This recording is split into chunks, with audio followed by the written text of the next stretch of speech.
Mesdames et messieurs, bienvenue dans un nouvel épisode d'En Roue Libre. C'est parti, l'été a été fulgurant, véritablement. Le Tour de France, les Jeux Olympiques.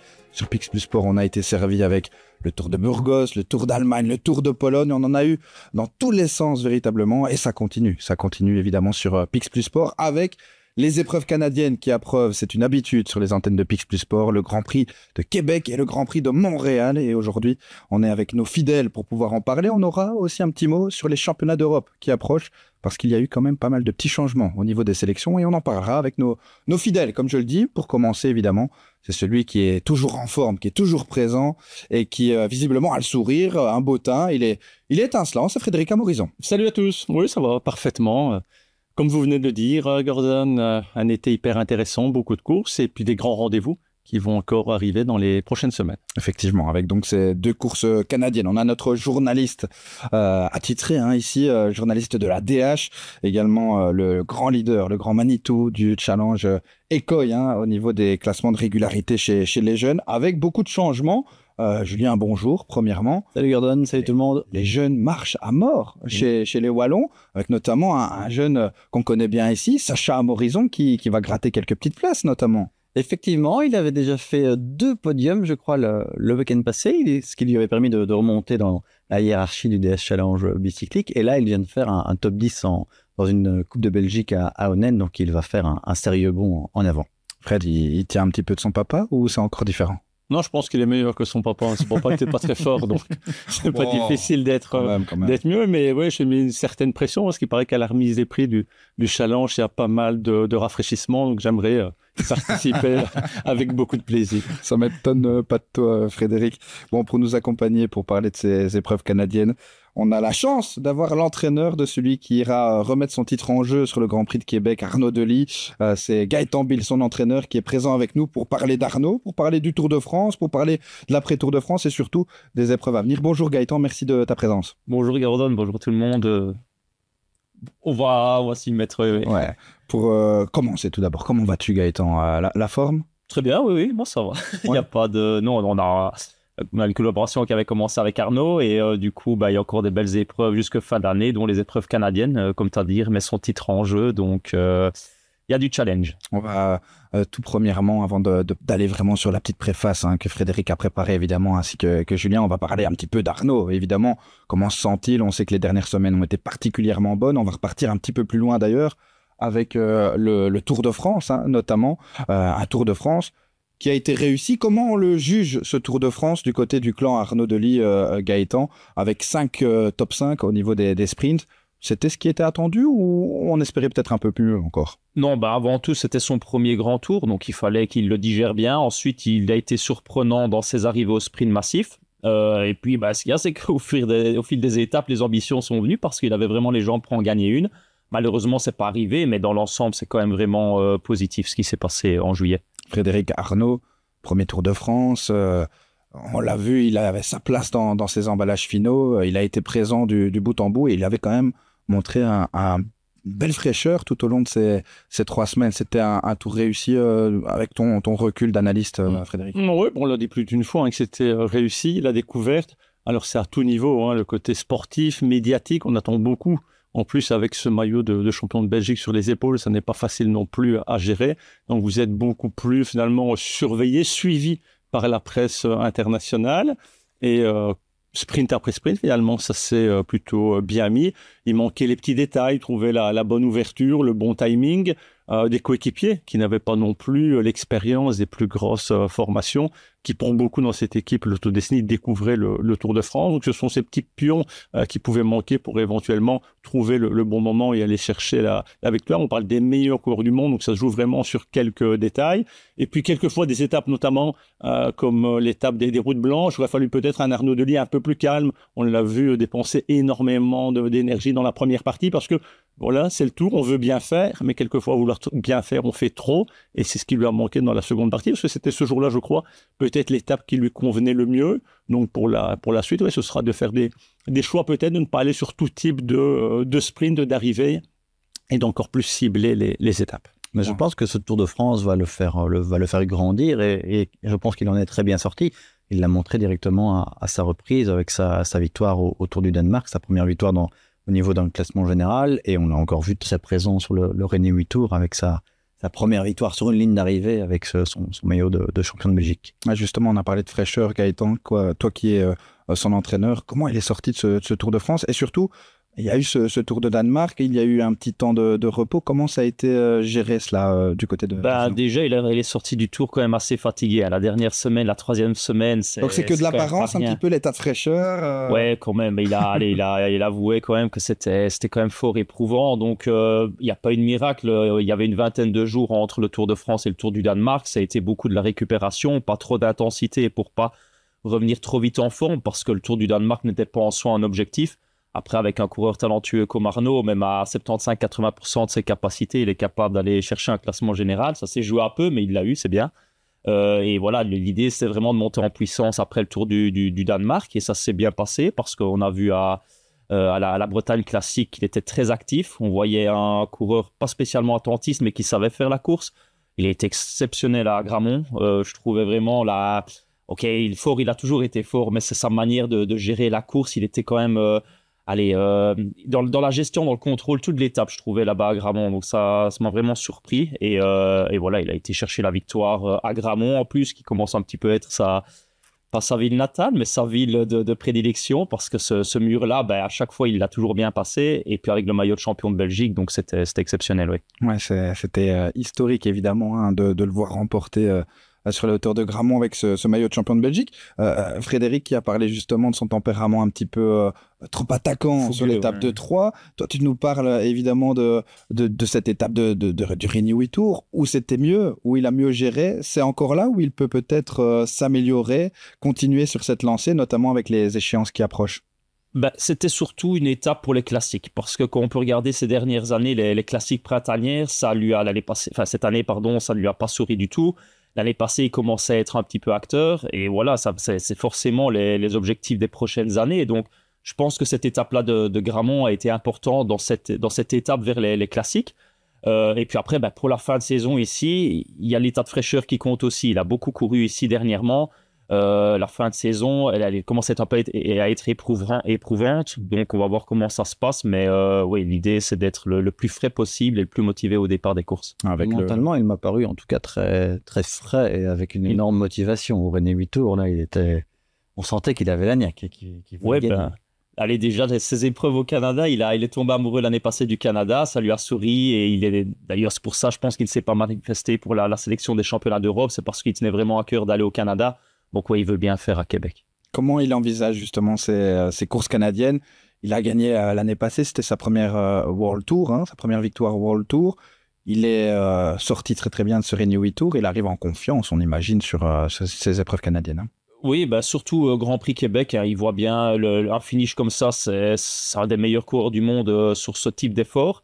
Maintenant, la configuration est un peu différente. Il y a Pogacar cette année, qu'on voit un peu ce qu'il fait depuis le début de saison, à voir si ça va arriver comme l'année passée. Montréal est quand même déjà plus difficile, donc à voir un peu comment il va récupérer.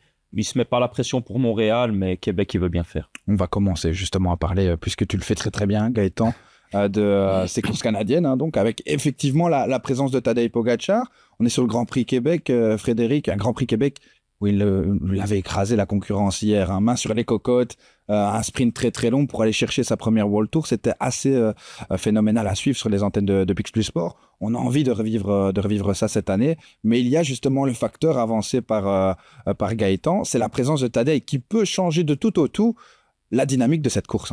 Oui, mais ce ne sera pas le cas pour la première. Pour Québec, vendredi, oui, c'est clair et net. Ce sera Tadej Pogacar, le grand favori de Montréal, sur un parcours qui n'est absolument pas comparable. Le parcours urbain, ce sont deux parcours urbains, mais des bosses beaucoup moins difficiles, beaucoup moins longues le vendredi. Dimanche, on parle d'une ascension qui fait près de 2,5 km à répétition. Donc là, on va vraiment en avoir partout, comme c'est le cas ces dernières années. On peut regarder, Adam Yates gagne l'an dernier, c'était Pogacar par l'année avant. Mais on peut attendre vendredi, oui, les sprinters, punchers, ce sont un petit peu toujours les mêmes noms qui vont revenir entre Arnaud Delis, Michael Matthews, Bini Girmay. L'importance aussi des équipes qui veulent continuer, on va passer un peu partout, il faut aller chercher des points. Sur le René 8 Tours, j'ai parlé avec des gens de chez Cofidis, où il y a aussi énormément de tension parce qu'on n'a pas assez de points. Il y a l'importance d'ici la fin de l'année 2025 de nouveau classement. Donc je crois que ce sera une course qui sera relativement fermée le vendredi. Après, il y a toujours la question importante sur un circuit urbain, c'est la météo qui peut avoir un rôle bien plus compliqué, pas mal de virages à gérer. Mais on aura certainement 4-5 grands favoris avec Arnaud Delis, bien évidemment, quand on a vu, et Gaëtan vient d'en parler, la démonstration à Gramont sur un parcours usant, ce sera un petit peu dans le même style. À Gramont, il y avait 2 grands favoris, c'était Arnaud Delis, Mathieu Van Der Poel. Mathieu Van Der Poel était non partant. Qui pouvait battre Arnaud?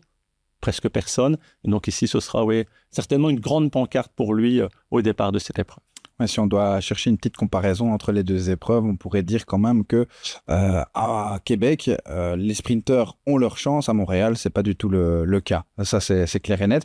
Mais il y a quand même le facteur de ces quelques bosses à enchaîner, avec notamment la côte de la Montagne ou encore la côte de la Potasse du côté de Québec, qui sont très très dures. En 2022, Cosnefroy était parvenu à lâcher tout le monde, à surprendre tout le monde. Gaëtan, comment on envisage avec Julien la présence de Tadej avec ses bosses? On sait que Tadej est là pour s'imposer. C'est la trempe de coureurs, en tout cas, qui ne laisse jamais rien au hasard et qui tente le tout pour le tout sur chacune des courses auxquelles il participe. C'est le candidat numéro 1 pour peut-être inquiéter un petit peu Arnaud Delis, on imagine. Oui, mais il va devoir y avoir des coalitions d'équipes pour chasser derrière quelqu'un comme ça. On a bien vu cette année, c'est lui qui décide du cyclisme. Tadej, il est impressionnant. Maintenant, voilà, ça reste des bosses courtes, donc il y a moyen que les équipes s'organisent à l'arrière. Mais oui, ça va être, je pense, ça va être dans le briefing de beaucoup, voir comment va être Tadej dès sa première course de reprise. Il prépare les championnats d'Europe, de championnats du monde, pardon, donc il va être très très costaud, ça c'est sûr. Maintenant, voilà, il va falloir s'organiser, avoir des équipiers forts. On pense l'année passée au travail de Maxime Van Gilst aussi, qu'il avait replacé Arnaud. Ça va être vraiment des pions très importants. On devrait d'ailleurs avoir une équipe très costaud autour d'Arnaud Delis. Effectivement, mais pour en revenir à Pogacar, je crois que ce sera sa course de reprise qui va vraiment se remettre dans le rythme vendredi et qu'il sera là le dimanche à Montréal. Il y a aussi la différence de dénivelé à Montréal, c'est quasiment une étape de montagne, c'est 4500 mètres. Ouais, c'est énorme, et je crois qu'à Québec, on est à 3000, donc il y a peut-être moins moyen de faire la différence, mais ça peut plus sourire à un puncher comme Cosnefroy, tu l'avais dit il y a 2 ans. Uran avait aussi gagné en anticipant le sprint. Donc il faudra une très solide équipe, l'Auto Destiny, pour entourer Arnaud, mais je pense que ce sera le cas. Un élément aussi par rapport à cette arrivée à Québec qui peut être différente, c'est la présence d'un Binyam. Binyam qui était déjà présent l'année passée, mais qui affiche quand même un autre visage. Il est en forme, il termine encore sur le podium à Hambourg. C'est un petit peu une arrivée, si on arrive à armes égales, justement au pied de cette dernière petite bosse pour sprinter. C'est un petit peu une arrivée comme on avait pu le retrouver à Colombey les 9 églises. Binyam, Arnaud Delis 2024 qui a progressé encore par rapport à l'année passée, et un Bini tout à fait différent. Ça aussi, ça peut être un élément important. Quel est le grand, on a parlé de Tadej Pogacar, Frédéric, quel est le grand candidat qui peut inquiéter Arnaud Delis en cas d'une arrivée massive comme c'était le cas l'année passée? C'est bien lui. Oui, il en fera partie. Tu viens de le dire, 3e ici à Hambourg, qui était pas mal sur le René. Oui, mais c'était sa course de reprise, donc il n'était pas encore vraiment en top condition. Il a déjà fait podium aussi il y a 2 ans, si je ne me trompe, sur cette épreuve de Québec. Et puis, les habituels, comme Mathieu, s'il est présent, c'est quelqu'un qui vient toujours jouer les premiers rôles. On a Corbin Strong. Je ne sais pas si un Stephen Williams sera présent, mais on a vu sur le Tour de Grande-Bretagne qu'il apprécie ses arrivées en faux plat montant. Que dire s'il y a de la pluie en plus? En plus, donc voilà. Et par rapport à ce que dit Julien, oui. Et pour ces points UCI, pas mal d'équipes, en tout cas, vont vouloir arriver avec leurs coureurs, privilégier, favoriser une arrivée plutôt massive. Si on prend la formation Intermarché-Monti, va jouer énormément sur l'épreuve de vendredi, mais avec peu de possibilités sur l'étape, la journée de dimanche. Donc, il ne faudra pas se louper. Donc, ça fera pas mal d'équipes qui vont vouloir maîtriser un petit peu la course et éventuellement une attaque d'un puncher. Pour revenir un petit peu sur Arnaud, avec le titre qu'il remet en jeu, est-ce qu'il possède un petit peu plus de pression, Gaëtan, avant d'aller sur les épreuves canadiennes? Il a envie, tu l'as dit, il adore ces courses canadiennes. Est-ce qu'il a encore envie d'aller? Forcément, oui, il a envie d'aller les gagner, mais est-ce que ça rajoute quelque chose de s'y être déjà imposé? Je sais pas, on n'en a pas parlé en direct vraiment. Maintenant, ça reste une pression positive pour lui parce que voilà, il a une bonne saison derrière lui. Il a le maillot de champion de Belgique, etc. Donc, c'est pas comme si tout devait se jouer sur ce week-end-là. S'il vient pas gagner, c'est pas la fin du monde, ça va, il continue.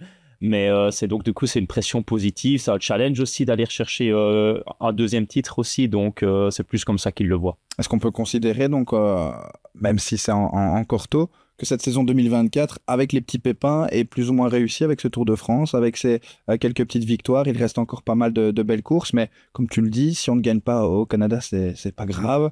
Mais il va évidemment tout donner pour le faire. Mais d'une manière générale, 2024, on est content de l'évolution, content de la progression d'Arnaud? Bah, il a accumulé beaucoup de points, mais seulement à partir du mois de mai, on va dire, depuis fin avril. Donc, le début de saison était vraiment pas bon.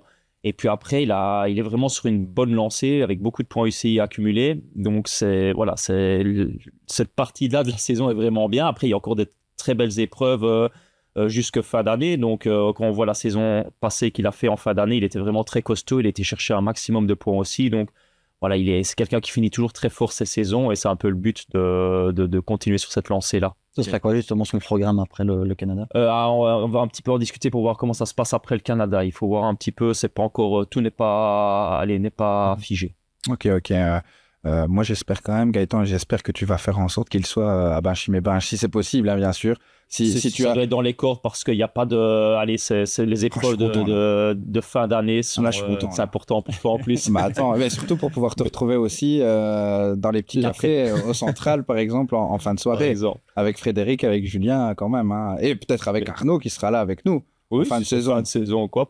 C'est encore un petit peu son style. C'est pas mal de lui dire ce serait bien ce jour-là d'arrêter ta saison, comme ça il nous traîne un peu plus longtemps. Ouais, pourquoi pas. Ben, on espère en tout cas, mais on espère encore pas mal de victoires pour Arnaud. On va parler évidemment. Il a un compte à régler avec Binche. Il était très déçu l'an passé ou il y a 2 ans, je ne sais plus. Il avait eu un an. C'était l'année passée où il y a la chute devant lui et du coup, à 2 km de l'arrivée, il finit 6e, mais il était très furieux. Il a fait une ascension de la pépinière exceptionnelle ce jour-là. Hein. Il venait de remporter les 2 courses juste avant et il voulait la passe des 3 victoires de suite sur les courses wallonnes, quoi. Donc, il était très énervé. Faut savoir chaud sur la ligne d'arrivée. Il faut savoir que j'ai pris congé de la Ligue des Champions pour assister à la victoire d'Arnaud Delis sur Binche cette année, hein, quand même. Donc, on espère. Pas se louper alors. Non.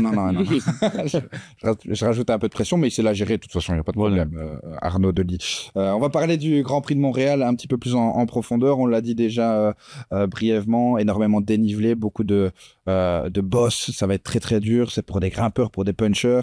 On le sait, Pogacar est le grand favori, mais on va faire un petit tour évidemment sur ceux qui peuvent entre guillemets être les outsiders de cette épreuve de Montréal. Julien Alaphilippe, Bettiol, Ayuso, Jorgensen, Pidcock, pour la majorité de ces gars-là, c'est une reprise aussi. On retire de ces coureurs qui ont fait leur reprise Alaphilippe et Pidcock qui a roulé sur le Tour de Grande-Bretagne, qui ont roulé sur le Tour de Grande-Bretagne. Frédéric, quand on cite ces noms-là, est-ce qu'ils peuvent réellement prétendre à la victoire face à un Tadej Pogacar en grande forme, si c'est le cas? Malheureusement, je pense que non. Malheureusement, je pense que non. C'est la réponse que j'attendais. On a vu le Tour de France, la récupération nécessaire, d'avoir un calendrier bien bloqué depuis de nombreuses semaines ou de nombreux mois, la capacité à revenir tout de suite en bonnes conditions, et parce que tout de suite derrière, ce sont les championnats du monde le dernier week-end de septembre, où il en a fait un de ses très très grands rendez-vous. Peut-être une des meilleures années pour lui d'aller chercher ce maillot de champion du monde. On sait que l'importance des équipes nationales, la qualité des coureurs pour jouer sur une épreuve d'un jour, c'est loin d'être facile. Alors, il y a beaucoup de talent en Slovénie, mais il faut toujours trouver le bon compromis en fonction du parcours. Et cette année, il a vraiment pointé cette épreuve. On l'a vu finalement se demander qu'est-ce qu'il allait faire après le Tour, mais je pense qu'il va arriver en excellentes conditions. C'est presque nécessaire. On a vu sur le Tour de Grande-Bretagne un Remco qui n'était pas encore au top, mais qui a continué plus longtemps son après-Tour de France, puisqu'il y a eu les Jeux Olympiques où il était peut-être encore meilleur que sur le Tour, Remco. Pogacar a eu une autre stratégie. Il a zappé les Jeux Olympiques. Donc, je pense qu'il sera déjà en meilleures conditions que celle qui est actuellement Remco, qui était à 80% peut-être de ses capacités sur le Tour de Grande-Bretagne. Donc non, normalement, personne ne devrait pouvoir suivre Pogacar. Et même si on le suit, avec son explosivité sur la dernière ligne droite, encore une fois en faux plat montant, oui, Ce serait dommage, mais j'ai pas envie de couper l'ambiance, en tout cas en disant non, il va s'envoler tout seul. J'espère vraiment qu'il ne soit pas à 100%. Voilà, comme ça va ouvrir la course. J'étais sur le René 8 Tours et à la fin de l'épreuve, j'avais discuté avec Tim Wellens. Il adore, c'est aussi comme Arnaud, ces classiques du Canada. Il a gagné d'ailleurs à Montréal. Et je lui ai dit, mais avec cette forme-là, tu vas te faire plaisir au Canada. Oui, je veux me faire plaisir, mais on s'amuse toujours quand Tadej est là. Et quand il est là, c'est plus facile. On connaît la tactique, c'est tout pour Pogačar. Donc je pense qu'on connaît déjà la couleur pour Montréal, mais tout dépend de voir le scénario. Il y aura certainement du suspense. Là où ça peut être excitant, c'est justement qu'il soit peut-être un petit peu en deçà, à 70-80%. On sait que ça reste quand même le meilleur, qu'il aille gagner, mais avec une manière, évidemment, pour pouvoir continuer à faire beaucoup d'efforts. Voir une course très disputée, très mouvementée, c'est ce qu'on peut s'attendre, évidemment, avec le Tadej Pogačar qui nous a habitués à des solos, etc.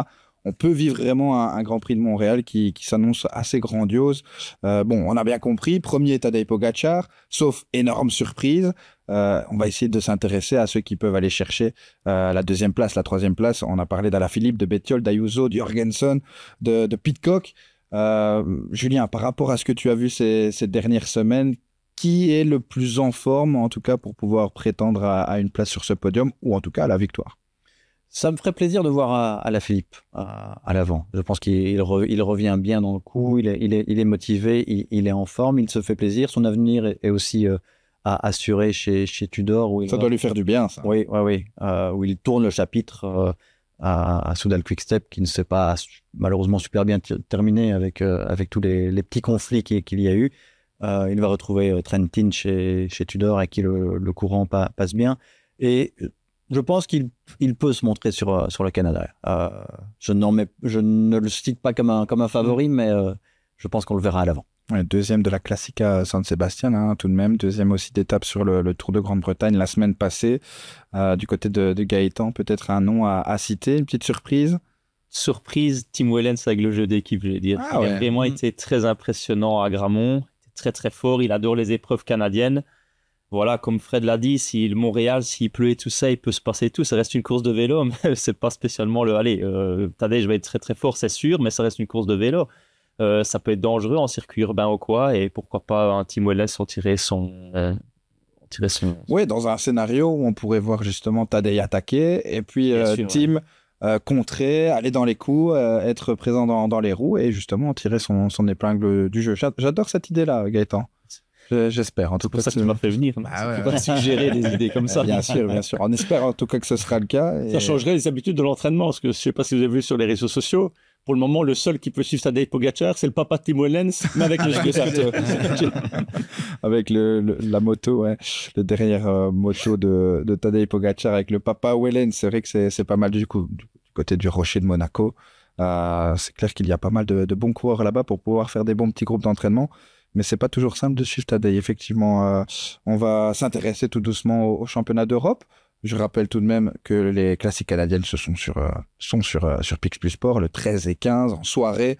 Pas besoin donc de se lancer un petit épisode de sa série préférée. Le soir, ce sera du vélo sur les antennes de Pix Plus Sport avec deux très belles soirées qui nous attendent. Les championnats d'Europe, on va en parler aussi parce qu'ils approchent, parce qu'ils sont en Belgique, messieurs, et parce que ce sont des championnats d'Europe pour sprinters et qu'il y a eu beaucoup de changements au niveau de la sélection. Évidemment, on a tous été très malheureux, très tristes de voir la nouvelle chute de Wout van Aert.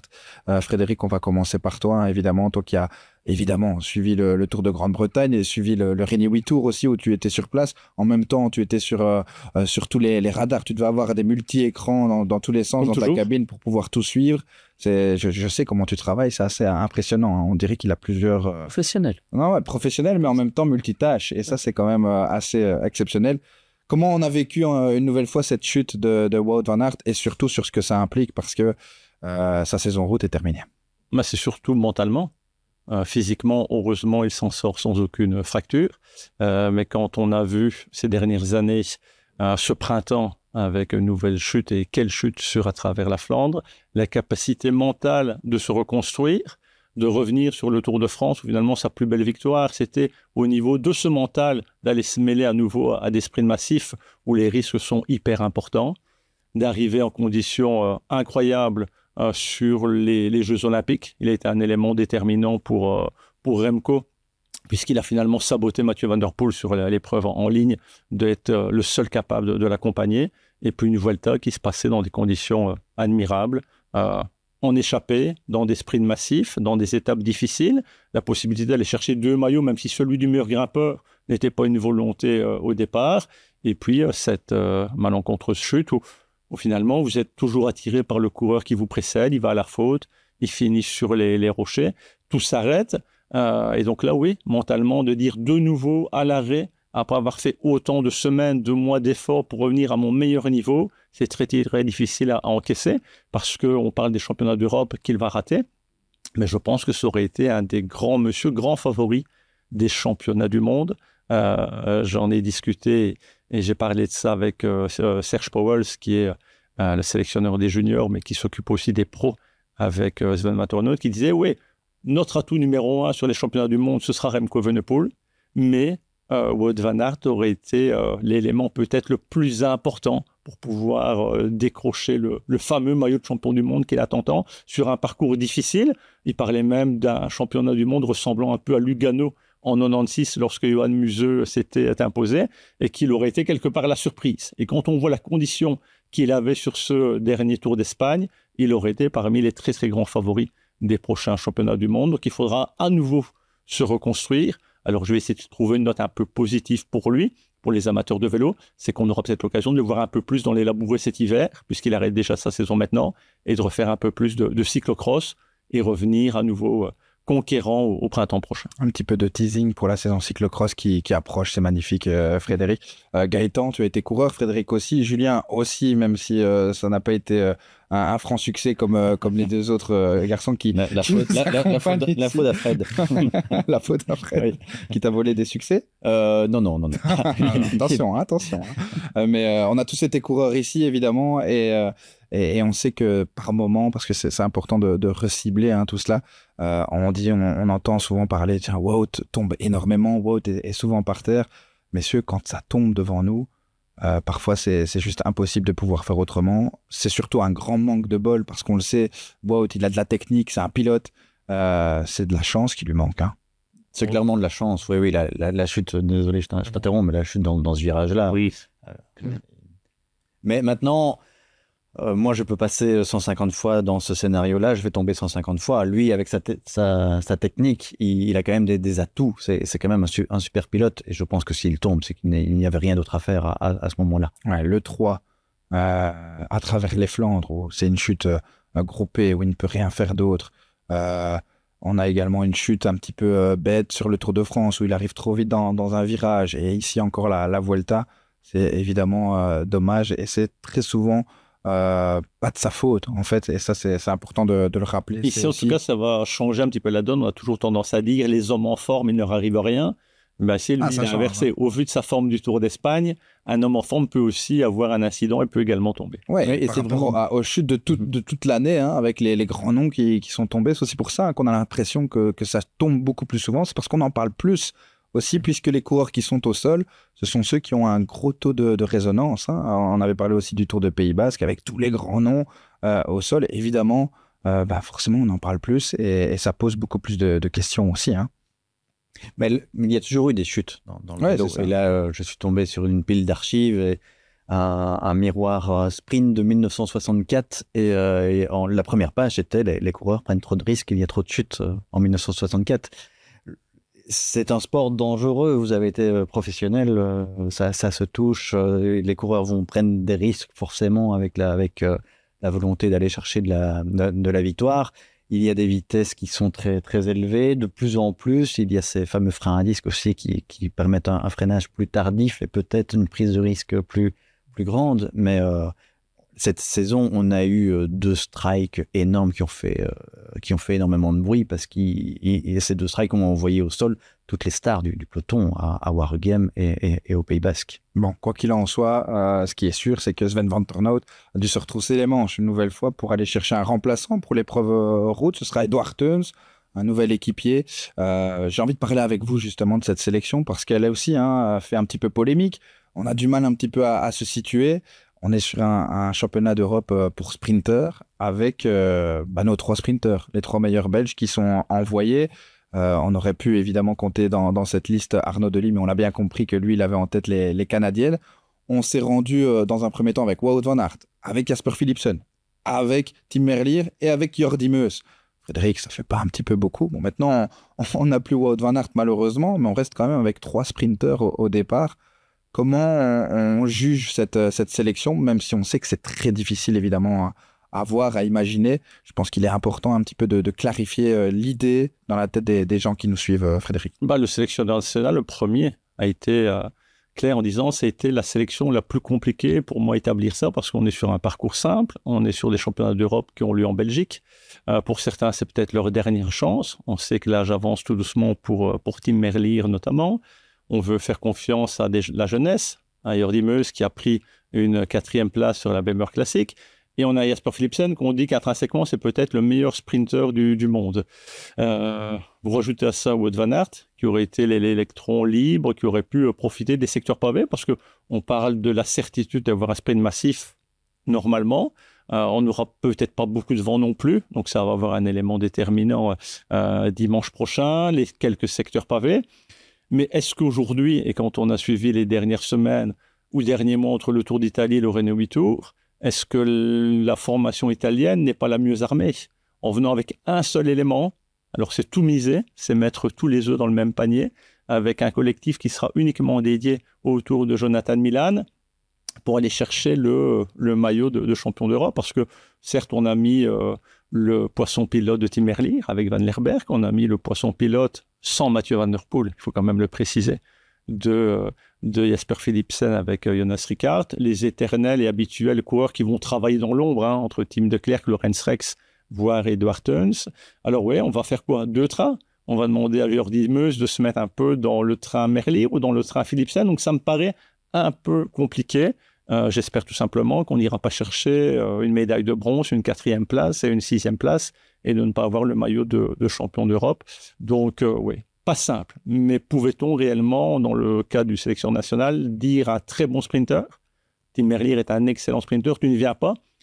Mais aujourd'hui, on a un Tim Merlier qui a chuté sur le René 8 Tours, qui a abandonné, qui vient d'abandonner à la classique d'Hambourg. Comment sera-t-il réellement dimanche sur les championnats d'Europe? Donc, ça va peut-être la solutionner les plans en disant ce sera tout pour Jasper Philipsen. Et Gaëtan, comment tu as jugé justement j'imagine qu'on est plus ou moins dans la même situation que Fred. On a du mal à comprendre cette multitude de sprinteurs.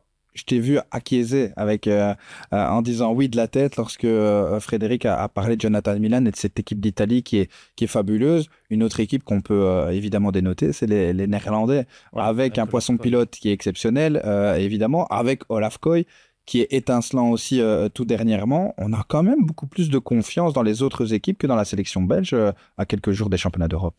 Ouais, après, le gros problème, on va dire, du sélectionneur national, c'est il y a trop de choix en Belgique. On a trop de champions. Donc, je pense de son côté, il doit aussi à chaque fois faire plaisir à certains. C'est pas facile de dire allez, prenez l'exemple des JO. Il a dû dire à Arnaud Delis, tu ne vas pas aux JO, alors qu'il était en super forme. Il venait d'être champion de Belgique. Donc voilà, il doit vraiment jouer un petit peu avec tout ça et des fois dire, OK, je te dis non là, mais je vais te placer pour les championnats d'Europe. Un jeu de cartes un petit peu. Oui, voilà, il doit aussi jouer avec ça. C'est pas simple de manager tous ces champions-là. Et puis après, oui, il y a la tactique de course qui va être super importante. Comme tu dis, Fred, 2 trains différents, ça n'a jamais fonctionné.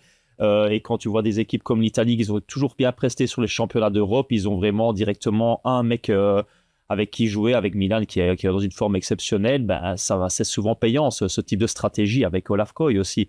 Donc il va falloir s'en inspirer et peut-être un peu justement déjouer un peu tous ces plans-là durant la course. Parce que quelque chose qui est important à signaler, c'est que forcément on est avec des champions, on est avec des gros égos aussi, avec qui on doit composer. Le double train, on a du mal à l'envisager. Le train unique avec un Merlier, un Meus qui emmène pour Philipsen ou dans un sens ou dans l'autre, on n'y croit pas non plus en fait. Parce que comment faire pour pouvoir faire sprinter Merlier avec un poisson pilote comme Jasper Philipsen?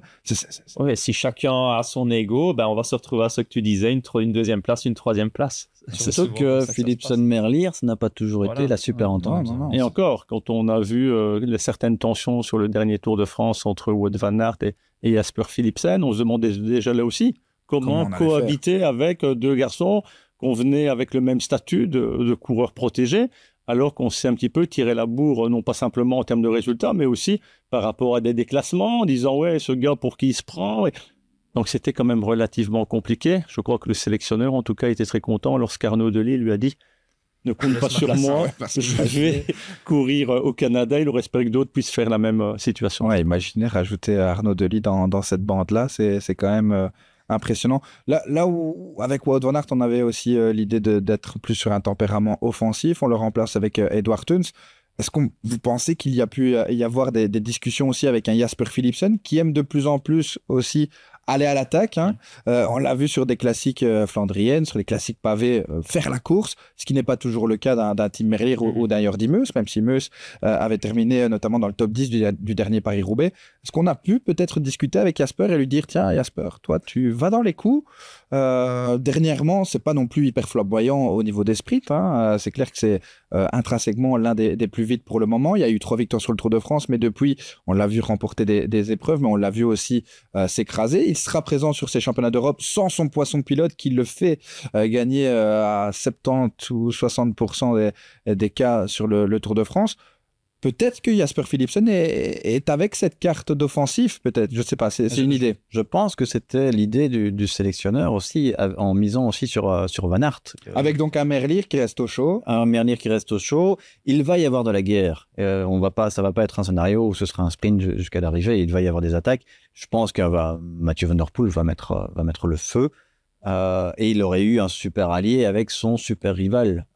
Van Der Poel, Van Aert, ils auraient attaqué. Et peut-être que dans ce groupe-là, un Philipsen aurait pu, comme tu l'as dit, avec son goût pour les classiques, avec son goût aussi pour aller dans les bagarres, accompagner ce groupe. Et là, la Belgique aurait été peut-être en supériorité numérique avec 2 leaders potentiels dans le bon groupe. Là, le forfait malheureux de Van Aert change la donne et on se retrouve dans une situation beaucoup plus compliquée par rapport aux autres nations, par rapport aux Pays-Bas qui pourront aller à l'attaque avec Van Der Poel. Et je pense qu'il en aura envie. Et si ça ne fonctionne pas, Van Der Poel se mettra au service d'Olaf Koy. Effectivement. Pour compléter un petit peu cette sélection, évidemment, en tant que Wallon, on est très content de compter dans cette sélection Lorenz Rex. Tu en as parlé, Frédéric, qui sera là aussi pour rouler, mais peut-être aussi pour faire ce poisson pilote, qui a d'ailleurs très bien fait à l'occasion du Tour de France pour Biniam Girmay. Donc c'est très bien de compter sur Lorenz Rex. Un petit mot, évidemment, puisqu'on a parlé de Wout van Aert qui a dû laisser sa place à Edward Theuns. Du côté du chrono, Yves Lampaert, maintenant, qui vient d'annoncer que ça n'irait pas. On est donc avec Kampenaerts et un autre qui, comme ça, on n'a pas encore l'annonce de celui qui remplacera. Ce sera Victor Verkouli. Ce sera Victor Verkouli. Exactement, le cours de la formation Flanders-Baloise, qui a une belle opportunité finalement de... C'est acté déjà, Frédéric? C'est acté. Oui, c'est magnifique alors. Au grand public. C'était pas l'élément numéro 1 à citer, mais à partir du moment où d'autres spécialistes ont déclaré finalement, je ne vais pas dire forfait, mais qui ne veulent pas participer à ces championnats d'Europe, il faut pouvoir se retourner sur d'autres.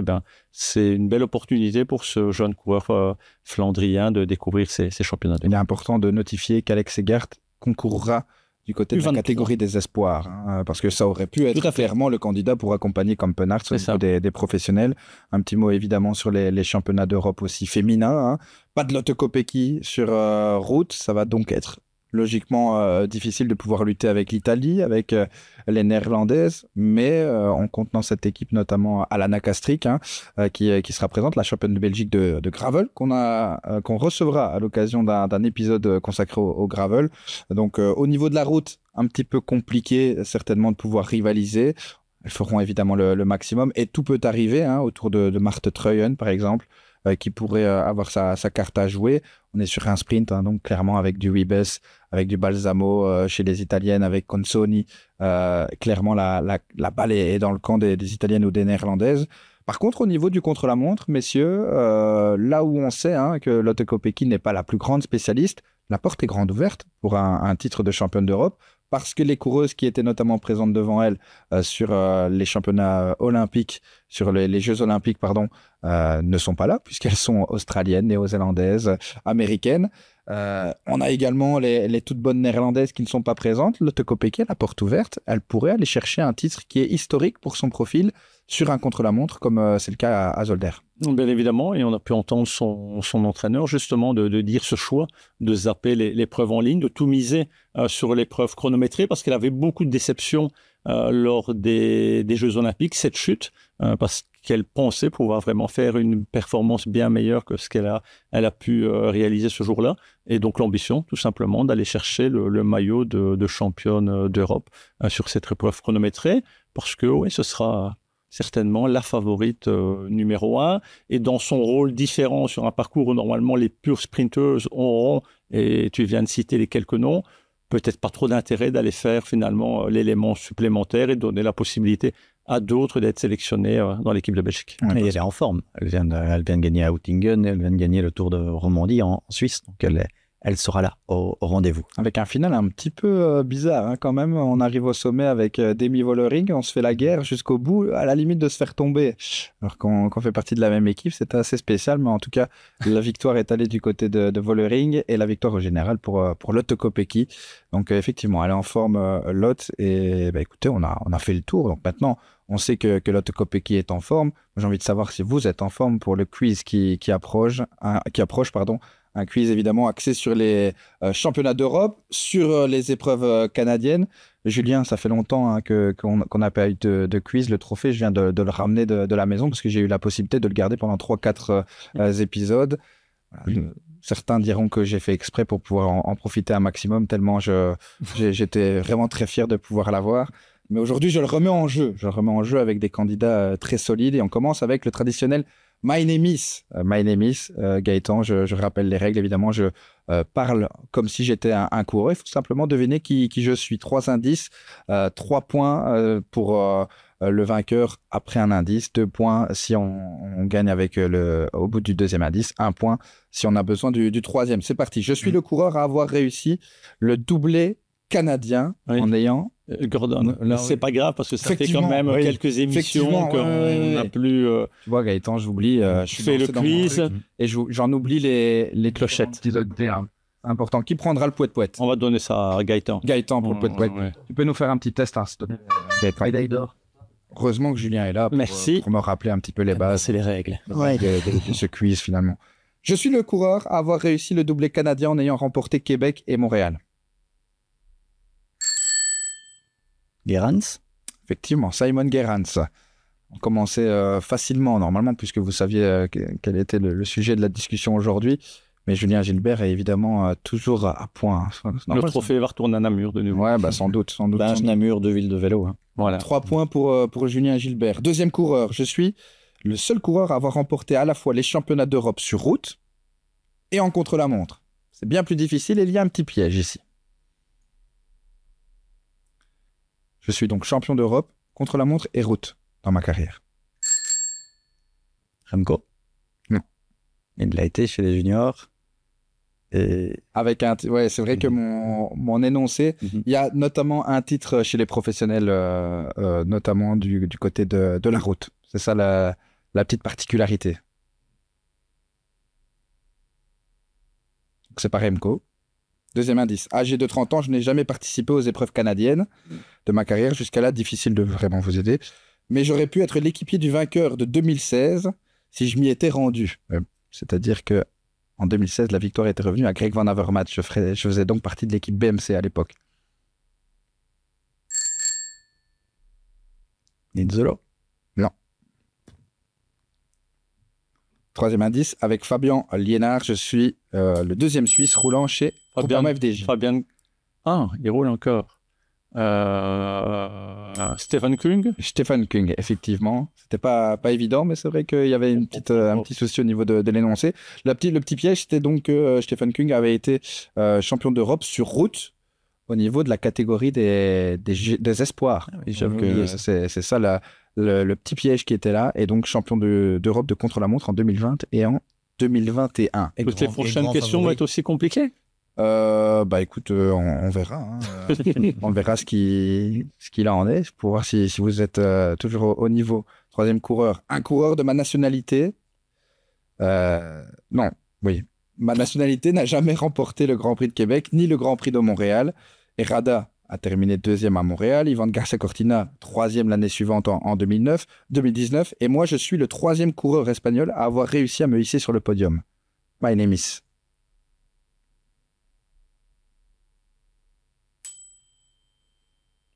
Frédéric? Aranburu. Effectivement. J'allais dire, oui. Tu l'avais? Ouais, j'allais le Excellent. Donc, on est sur 4 points pour Julien Gilbert, puisqu'on est allé... Non, c'est Stéphane Kung. Donc, 4 points pour Frédéric Amorizon, 3 points pour Julien Gilbert et 0 points pour Gaëtan Bill. Mais tout est encore à faire, messieurs, puisqu'on est ici sur le fameux Battle Royale. Le Battle Royale, cher d'ailleurs à Arnaud Delis, qui joue énormément à Fortnite. C'est assez simple. Hein. On va commencer avec le garçon qui n'a pas encore de points. Il faut donc aller dans le sens des aiguilles d'une montre, hein, avec Julien Gilbert, Frédéric Amorizon, Gaëtan Bill, Julien Gilbert, et on recommence comme cela. Un seul nom à nous fournir, et vous devez me fournir les noms des champions d'Europe professionnels route et contre la montre. Un maximum de champions d'Europe route et contre la montre. On commence avec toi, Gaëtan. Un seul. Remco Evenepoel. Donc, je dois en dire... Donc, en gros, celui qui se trompera sera éliminé, et c'est un Battle Royale jusqu'au dernier survivant. Donc, route et chrono. Les deux ensemble, ouais.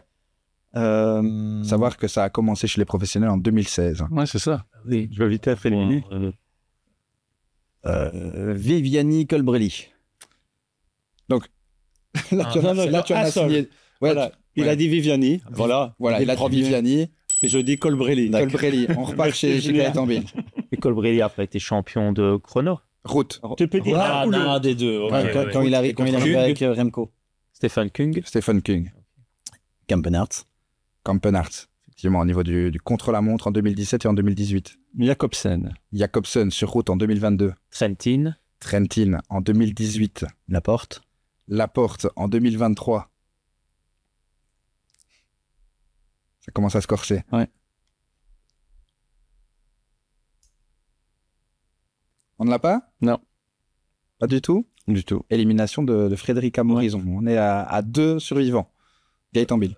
Kampenarts, je pense, en chrono. Non, il a déjà été dit. Ah, pardon. Okay. Je laisse la possibilité de pouvoir répondre. Je t'ai dit que ça va retourner à Namur. T'en as encore un, toi? On joue pas dans le même tableau. Je bluffe, hein. Je mets la pression.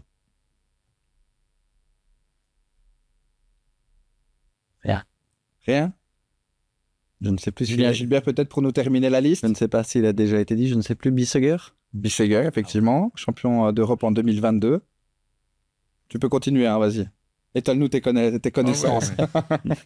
Je me souviens qu'il y a eu plusieurs Italiens dans... Nizzolo, Colbrelli, Trentin. Viviani. C'en est toi avec les Italiens. On avait également Alexander Christophe. Je pense qu'il n'a pas été cité. Ouais. Également Peter Sagan. Qui était le premier champion d'Europe route. Et du côté du chrono, on avait le dernier, messieurs que vous ne nous avez pas cité, Joshua Tarling. Tout à fait. Il y avait également le dernier, donc qui n'avait pas été cité, c'est Jonathan Castroviero. En 2016, le premier champion d'Europe sur route. Voilà, c'était pas mal quand même. Vous les aviez quand même pour la grande majorité. C'est vrai que c'était un petit peu compliqué de suivre. Pardonnez-moi pour les petites imprécisions au niveau de ce quiz. C'était le premier depuis une longue série. Hein. Il faut se remettre dedans. Mais en tout cas, la victoire revient donc évidemment à Julien Gilbert. Félicitations, Julien. Merci.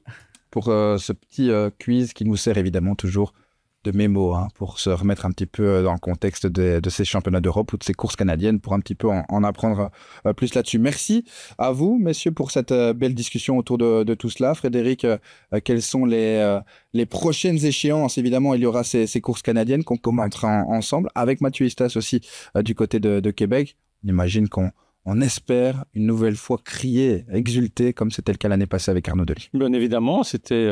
la première en World Tour, mais quand il a montré ces dernières semaines sa condition, côté belge, ce sera l'atout numéro 1. Donc, je ne promets pas qu'on va à nouveau chanter, mais en tout cas, on va l'encourager fortement. Gaëtan, un grand merci pour ta présence ici, pour tes petites analyses, évidemment, par rapport à ce très beau succès depuis la reprise d'Arnaud Delis au niveau de ses entraînements. Tu réalises un très bon travail et on t'en remercie aussi, Gaëtan. Ouais, franchement. Et on était très content de pouvoir compter ta présence parmi nous aujourd'hui.